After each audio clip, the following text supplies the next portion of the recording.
è tu pulia, non ti mozzicano. Che facessi tu senza le mia?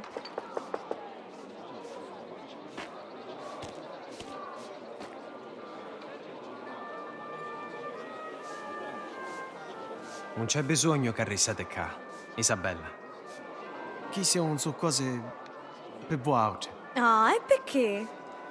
Io lo decido come passare il tempo.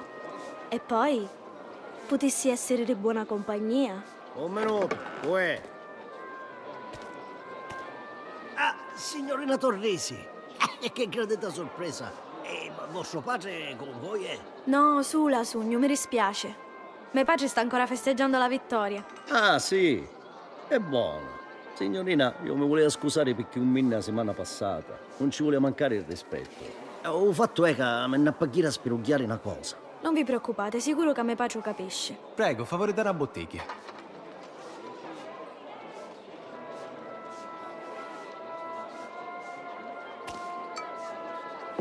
Grazie a tutte e due. E a Don Torresi, naturalmente. Fascisti? Buono. Avanti il prossimo. Qui era. E io che saccio?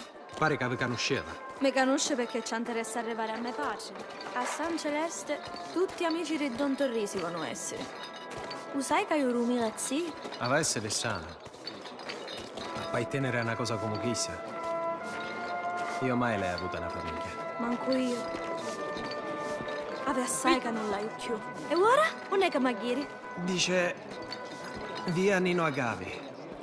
Dall'altra parte del paese. Pare che ci piacesse assai a Tino, eh? Pare che un vero l'ora che me ne vaio. Ah, così è Tino. Non è che lave cottia, ma perché?